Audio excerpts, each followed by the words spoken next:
Welcome to Bandit's Keep. I'm Daniel. Today we're going to talk about something that might be a controversial subject, the idea of save or die. So this means, if you're new to it, if you've looked at old school modules, many of them have, let's say, a spider, and you get bit by the spider and its venom causes you to make a saving throw versus poison. If you fail that saving throw, you just drop dead instantly. Now, this can be a finger prick trap in a chest, as Black Dougal dies from in the example of play in basic D&D. It could be any number of things, but the idea that you are confronted with a situation that if you fail the saving throw, your character is immediately taken out of play with really no recourse. Versus normally getting hit by a sword and you lose hit points, and over time, you have potential to die. So what are the benefits of this and what are the problems with it? That's what I'm going to discuss today. Why do we like this? So I'll start off by saying that I'm in the camp of not being a huge fan of save or die, generally speaking. However, it's pretty popular. And part of the reason why I think it was popular in the beginning is that character generation in early D&D was fast and furious and simple. And characters are pretty frail anyways. So the idea that your character might die is not that big of a stretch, right? You don't spend hours building a character. You don't have lots of failed safes. You were kind of out there in the world going for it.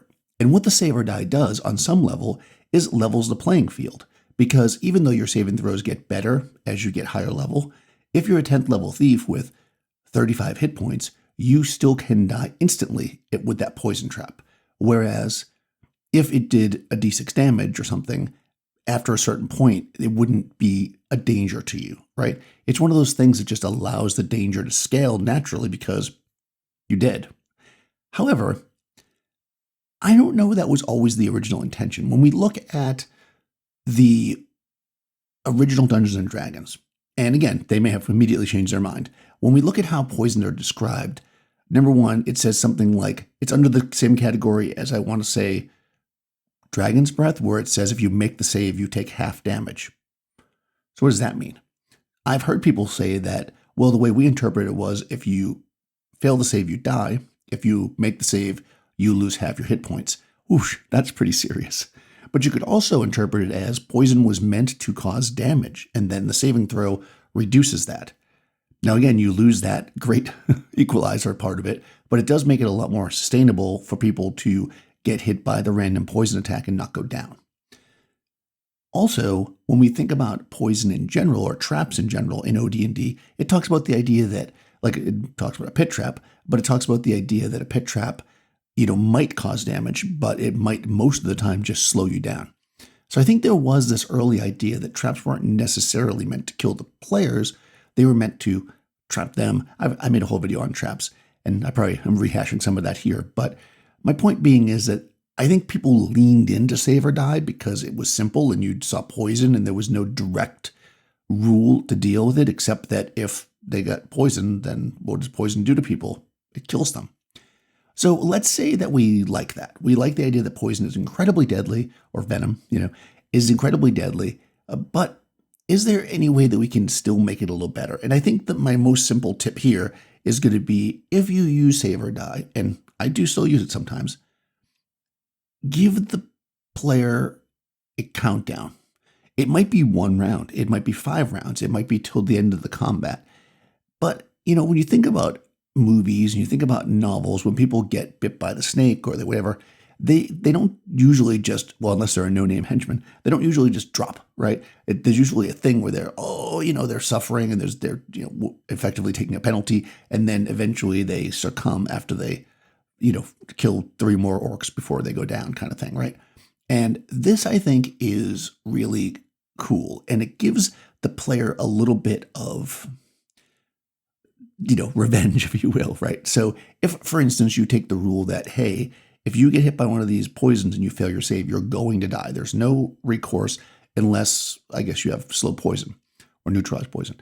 And if you don't have that, then you're going to die. And it's going to be X number of rounds. Or again, you could say till the end of the combat. I think X number of rounds is better.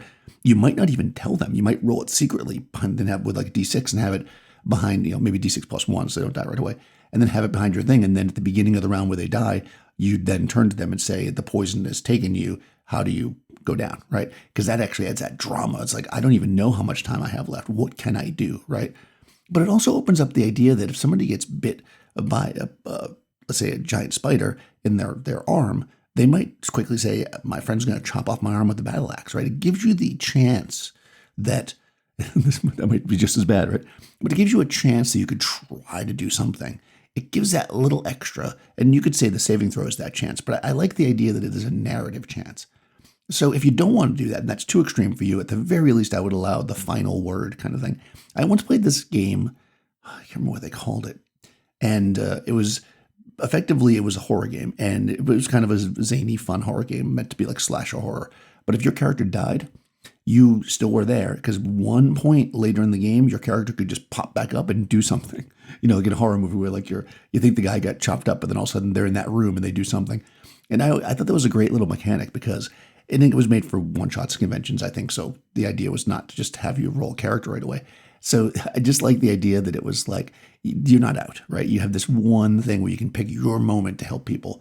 And that's pretty cool, right? So again, idea to allow the player that got bit by the poison spider to not, or drank it, or get the prick, the arrow, whatever it is, allow them to not immediately go down. The other thing this does is it balances poison for when the player characters want to use it. Because if that spider's poison instantly kills things, you know, if you've run any games and you've ever used anything like that, the player characters always want to try to get the poison, right, or the venom and use it. And this, why not? Why not let them? But now they're walking around with a weapon that can kill things instantly. And is that what we want, right? And D&D tries to do things being like, well, lawful characters might not use. Okay, no. I mean, that's really, I think that's tough to justify to say you wouldn't use it when they're using it against you. You might not sneak poison in and kill somebody in an assassination way, but you certainly would put it on your weapon if you were fighting some kind of monster, right? So I think, again, having the poison not be instant kill makes it a little bit more useful both for the player characters because you can allow them to use it better, and also it gives them a little bit more agency, I guess is the word, to do something even when they failed that saving throw. So it's not just over for them. This also applies to what people would call save or suck, which is the kind of thing like a hold person, right? Somebody casts a hold person on you. Maybe you give them the one round. Maybe it takes place after one round or something to that effect, if you want to do that. I think that's less so because honestly, I don't have a problem being held for the combat because generally speaking, if a evil cleric casts hold person on the party and I get held, then they're not just going to walk up and stab me, right? Usually they capture you and that creates more adventure. So I'm not worried about that. But if the poison arrow just kills me, now the game's over. Alternatives. So assuming you don't want to use save or die or you don't like it, there's some alternatives that people have used. I'm kind of going to go through some of the ones that I've used in the past that I think are pretty good. And, obviously I'd love to hear in the comments what you guys have done. The first one is that it just does hit points. To me, this is the least interesting, and I made a video about everything doing hit point damage and not being that interesting. It's the simplest way to do it. A poison needle does a D2 damage, a poison arrow does an additional D5 damage, whatever it is. D5, I must be playing DCC. The spider's, venom causes extra damage, double damage, whatever you want to do. I think that's fine, but when everything is just more hit points, that's when the game starts to be, it's the classic, right? The +1 sword is really amazing when you first pick it up and you go, magic sword, but then later it's just a bonus on your sheet. You don't really care it's a magic sword. But the magic sword that sheds light or the magic sword that points direction, that's much more interesting narratively, even if it doesn't give you the bonus. So same thing here. Doing hit point damage is simple, but it's probably the least interesting narratively. A slightly better, in my opinion, option is the damage could be to ability scores. And this could be random or it could make sense, right? Like, okay, it goes towards your dexterity because the poison is making you clumsy, or your strength, or possibly your constitution. Now, I found over time that if it's just that, then that's just another bag of hit points that you're using. So unless it actually has a real effect on the characters, it doesn't seem as interesting to me. The way I like to do those kind of poisons is that, yes, it affects your con, but your con doesn't take a d6 damage. What it is your con goes down by 1. And then every hour it goes down by 1. until you get a cure or something happens, or maybe you allow them a save when they get to a certain point later on. If they don't make that save, they die. But again, this is another one of those countdown timers, but you're giving them more time. Now it's once an hour, once a day, whatever, to allow, it's like, okay, if you don't get out of here. In fact, I just used this recently. My mummy rot in my game works that way. If you get hit by a mummy, it just keeps rotting you until you get a cure disease. And if you don't get one, you will eventually die because your con keeps dropping and you got to keep making that con check. So this is a one that I like a lot. But again, modified, not just damage to the stats, but rather damage to the stats that continues to go until they make a save or until they whatever. A simple way to do it, again, if I'm not being clear, is you get bit by a spider, you make a saving throw, you fail, your con goes down by 1 point. Then from that point on, every hour you make a saving throw, your con continues to go down by 1 point until you eventually make the save or you die. When you finally make the save, then after some period of recovery, you can get your con back, but it's still reduced. Hopefully that made sense. That's one that I use a lot, and I think that's a pretty good one. I think my favorite, though, is, again, something you can use more narratively, which is lack of mobility or loss of mobility or loss of functionality. So this could be as simple as you're feeling dizzy, so you're going to take a plus. You're feeling dizzy, so you're going to take a -2 to your attack rolls, right? Or your armor class gets made worse, right? Because things can hit you easier. But also things like you can't use missile weapons because you have blurry vision. You can fight melee because things are close to you, but if you try to shoot a missile, you're going to miss. You could do things like they're deafened, they can't hear properly, or there's echoes or loud sounds that make it very difficult to hear, so they're easier to surprise.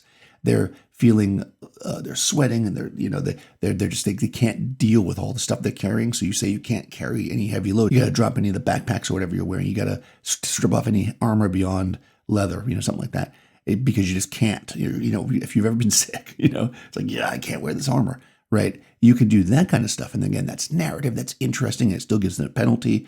The simplest thing, of course, is slow down their speed. So reducing the amount of stuff they can carry and reducing their speed is deadly in a different way, because that's going to increase the number of random encounters just by the nature of it. Doing things like they can't see can be very dangerous, because depending on your system, that might make it so they can't attack at all, or that they get a terrible penalty. And certainly if they're by themselves, they'll have a hard time getting out from where they came. Now, obviously they could be led and they can fight in some circumstances. And again, that can be really fun. I think personally that's more fun than just being dead or being paralyzed and you can't move with the whole person. Instead, you can't see. So what do? Do you try to swing your sword anyways and take a chance of hitting your friends? Do you back up into a corner and wait for something to come to you? What do you do when you can't see in that moment? And some of these can be temporary, right? Again, give a save a little bit later on the day, or allow something on the fly the players come up with to try to help, right? I think this is key to some of this. Let there be openings where the players can actually try to figure out a way around or to help the poison. We killed the spider that put the venom into our friend who is now dizzy, so they have a penalty. Can we try to take some of this spider's venom and get it back to town so an antidote can be brewed, right? And if so, then can we brew a little extra? So if this ever happens again, we'll have it with us. These are the kind of things that, again, create story, create depth, make things interesting. If we just know the spider kills you every time it bites you, what that's going to just create is a creature they don't want to get near, which is fine, but maybe not quite as interesting. I'm not exactly sure why this topic came to mind. I think somebody probably said something somewhere, and I was like, oh, save or die. And originally I was going to ask a bunch of people what they thought of it. So I guess I'm asking you. Let me know in the comments below what you think of save or die. Do you use it? Do you not use it? If you do, why do you like it? If you don't, what do you use instead? Let's get a conversation going here. And speaking of conversations, check the description. You'll find a link to my Discord server. Join the conversation over there. Lots of great gamers talking about all kinds of cool stuff. And you'll also find a link to my Patreon down there if you want to support the channel. I'll talk to you soon.